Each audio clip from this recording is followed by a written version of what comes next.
actually want to touch on this other one, and this is about relationships.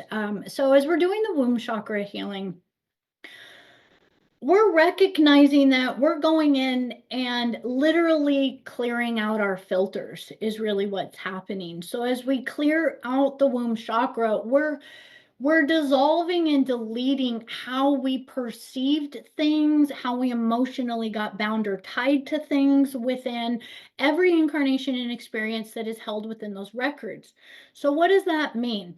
It means, say, as a child, our parent might have taken something away from us. Maybe they took a lighter away from us, and we got really upset or hurt, like they were being so mean. And in that moment, in the child mind, we made that as a perception of, I'm not loved, they're so mean, everybody hates me, nobody lets me do what I want to do, and there's this feeling of whatever in that in a moment, and that legitimately creates entanglements in our womb chakra. So there's a lot of womb chakra stuff that we have that got created before the age of 14, and none of that is rational. Straight up, I think we can know that. So within that, we can go like, okay, well, there's that perception within there, and maybe we never forgave that person that took that thing away from us, and we've always had this judgment that they are mean, they are bad, or they are not healthy for us.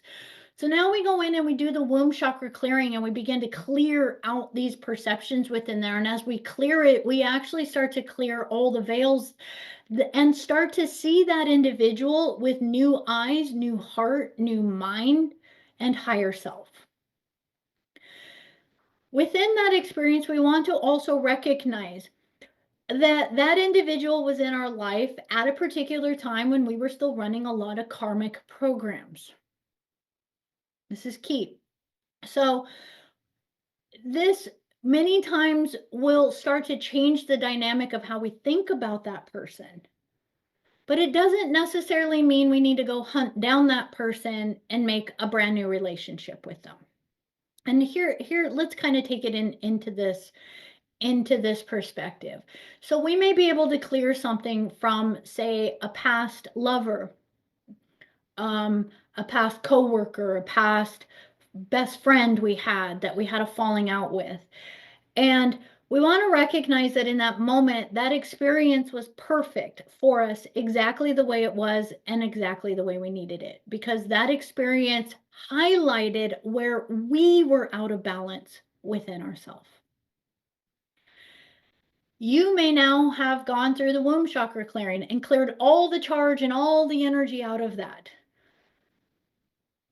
The chances of that other person having gone through all of the womb chakra clearing and cleared all the charge and all of the wound out of that, we'll put a couple percents in there, maybe. I don't know. Probably not, right? Which means that person isn't a match for your field now, even more than before. They were a match for your field as a dysfunctional or a polarized karmic energy, because they were highlighting something that was needing to be witnessed within yourself. You've witnessed within yourself, you've taken the higher path, you've done the clearing, you've taken the responsibility for it, and you've cleared the charge. The chances are you're going to go see that individual. They are going to see you exactly the same way they saw you the last time they saw you, which means you are still exactly the same person to them in their head, in their mind, in their energy, even though they're not the same person to you in your head, your mind, and your energy. And then maybe does that okay, good. I was just going like, does that metaphor make sense? Okay, perfect. So we want to recognize that within this, many times in our healing journey, we are on a path, we are on a journey. It's like we're on a map, we're on a journey through exploring the cosmos. And many individuals were individuals we met on earlier parts, earlier towns, earlier countries. We explored on this journey, but just because we've now done the womb chakra clearing, we're not going to leave our journey and go fly back and go try to find that person in order to see if it's different. We're going to recognize they were exactly who they needed to be in that time, we are also going to recognize there are certain individuals in our life. Maybe it's parents, maybe it's siblings, maybe it's um, coworkers that we have, business contracts with that are very long standing. Who knows what? Partners we've had children with that have created a long standing, uh, making them a part of your life for a very long part of your life, right? We're going to recognize those are going to hold a whole lot more dynamic for us. Again, we want to recognize maybe our mother or father will feel the difference.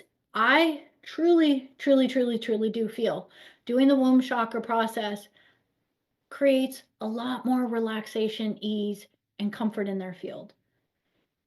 Is it going to completely make our relationship 100% healthy so that we want to allow all of their energy into our field? Maybe not. Right? But it is, you will find that the charge that you may have had with someone with resistance is going to start to dissipate and lighten. But we always still want to be in a level of discernment. Who are you to me now? Who are you to me now? Who are you to me now? Who are you to me now?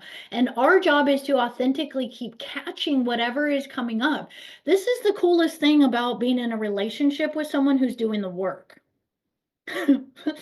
Because you'll have your moments where you might have a little challenge to go like, wow, that really triggered me, or this or that, right? But if you are in a partnership with someone who's doing the work, that will shift and you'll feel like a brand new couple after that shift. You'll constantly feel like who you were as a partners before are not who you are today. And that is a gift. You want to continuously keep being brand new to each other every day so that they have the space to work on stuff at their own pace. You have the space to work on stuff at your own pace. Catch the stuff that might trigger, recognize that is a gift because it's in this mirror relationship where you get to now get creative. How can we now both observe what this energy was and then take it to the womb, take it to the fire, take it to this place where you get to transform it, transmute it, and clear it? You'll know if you're not in a partnership with someone who is doing the work because it'll always be the same trigger year after year after year. It's like you'll be like, I still feel like we're working on this one. And you'll recognize that that will bind you to that point or that energy and time within your womb chakra. And I'm not going to say where to go from that. That is all of everyone's each individual discernment. But if there is something where you recognize when a relationship there is no growth, no movement, no expansion. You are not meeting a new person all the time and getting to recognize the brilliance of their transformation on a continual basis. You might want to really question, and recognize there are people in our life that if they are choosing to stay within a point of time, love them so much that you don't make them wrong for choosing that point in time. We all have many lifetimes we can keep going on, and we might recognize again many individuals who could be full soul family we're just having connections with and moving on. And so we want to just recognize where are we hanging on to things that may not be 100% serving us, and where are we maybe getting to actually acknowledge the change that's happening in a bigger way and realize maybe where we're being stuck seeing things as not moving. So every relationship is an opportunity for us to really ask more questions within ourselves. And the womb chakra work is profound. Recognizing again that we really want to take the courage in every relationship that we have to be speaking our mind with authenticity and truth.